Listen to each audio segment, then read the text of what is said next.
Well, kids, welcome back. Today's a big day in the Imagination Station. You remember that trains have to boil water to create steam. That's really hot stuff, stuff that can burn you, and definitely something that you don't want to play with. Well, we're going to do a couple experiments, but we'll use just regular water at room temperature. Nobody will get hurt with that. I think you'll enjoy that activity a whole lot. Wow, did you hear that? Sounds like Ava, the red-tailed hawk, is here. She has a question for us. It's about the way hawks can see. Can they see colors, or can they only see black and white? I'll give you a minute to ponder that question. Can they see color or just black and white? Why don't you help me out with a drum roll again?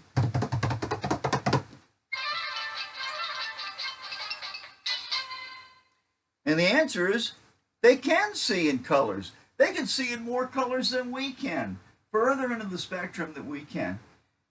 And also bees. Bees can see ultraviolet light. Here's a picture of a flower, the same flower, under three conditions. Over here is the way we see it. Over here is the way it looks under ultraviolet light. Now a bee can see ultraviolet light, but it sees it as this picture in the middle. Isn't that weird? It makes like a bullseye that a bee can zero in to find pollen. How cool is that? Well, I want you to stick around for the old engineer.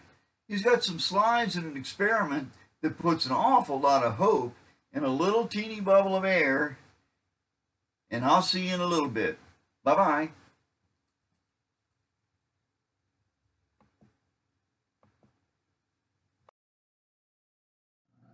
Hi, kids. The old engineer here.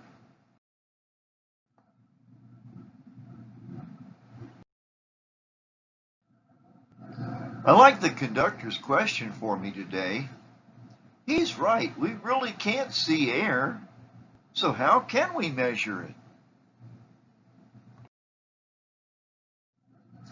We live at the bottom of a nearly 100-mile deep ocean of air. It's mostly nitrogen and oxygen. All that air to weigh. How do we do it? A barometer is the device we use to measure atmospheric pressure, that is, the weight of the air above us. But you and I can stand on a scale to measure our weight, and before we do, we check to make sure it reads 0. Why? To compensate for the weight of the air pressing on it. Since a barometer measures air pressure, which decreases as you move up into the atmosphere, aeronautical engineers have developed a modified barometer to measure both a plane's speed and altitude. Named after its inventor, the pitot tube compares the pressure of the air rushing into the tube with the air surrounding it. Yeah, it's complicated, but it works. I think it's time to remember our Bible point for today. Jesus' power gives us hope. Trust Jesus indeed.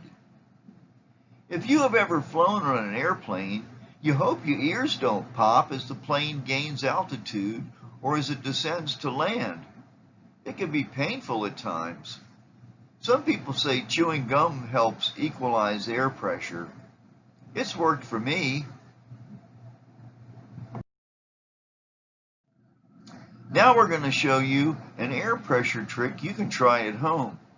But keep your folks happy. Do it over a sink or outside. I'll be right back.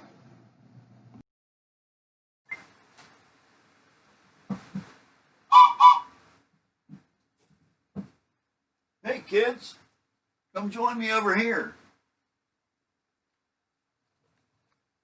That's better. You know, it's time for science, and it's time to be sure we don't make a mess, so I brought a tub in with me to the Imagination Station today. You can try this experiment outside or even over a sink if you want. someplace where you won't make a mess. Mainly because we're going to hope that a small pocket of air that we can't see will keep us dry, just like Jesus' power gives us hope. Of course, always trust Jesus. So let's make a little pocket of air by filling this glass up almost to the top.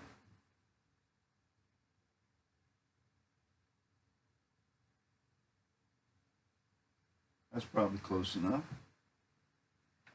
Put this lid on it. I'm using a plastic lid. You can use a piece of cardboard. Then we're going to turn it over. And what do you think is going to happen when I let loose of this lid? You can talk about it for a minute if you want. And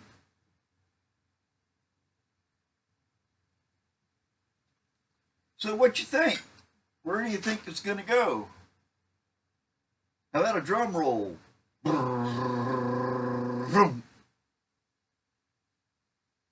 Goes nowhere. Why is that? That little pocket of air up there is holding it up? Well, not really. You got zumpty 3 miles of air that's pushing the lid onto the glass and to there. It's not going anywhere. That little bit of water is just not enough weight to counteract the weight of the air that's pushing it up. In fact, you know how much air you'd have to have? How much water you'd have to have?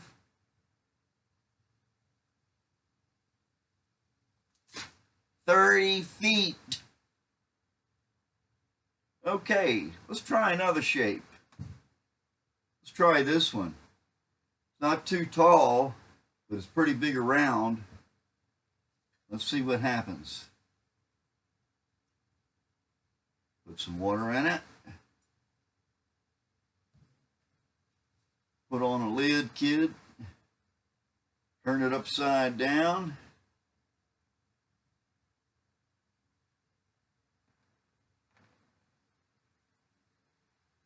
And there we go. Another successful run. Let's try something a different shape. Tall and skinny.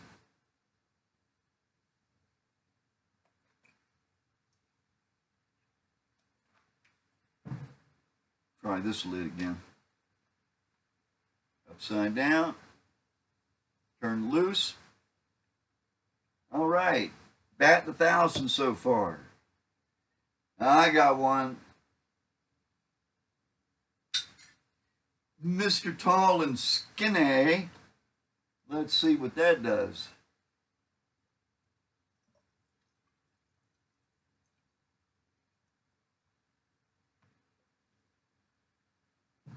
Try a piece of cardboard this time. Flip it over. There goes the little pocket of air at the top.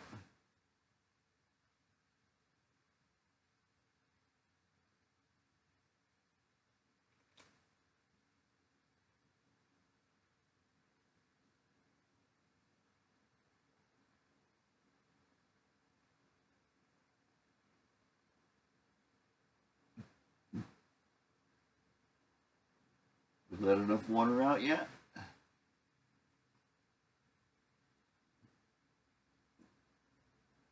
little bit more.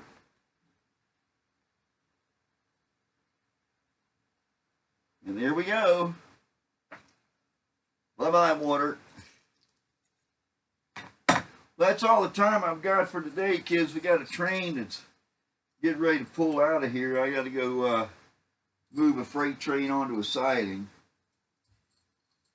But stick around for the conductor, and I'll see you tomorrow.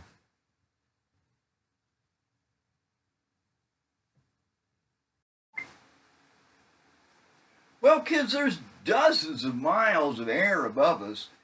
It weighs a lot down here at ground level, and it weighs a little bit less as the further up you go into the atmosphere. And remember how we hoped the water in the glass stayed there? Jesus' power gives us hope Trust Jesus, always, that's right. Now tomorrow, we call it Hump Day. We should actually talk about a railroad hump yard, and maybe we will. I'll see you in the caboose. I gotta go punch some tickets. See you later.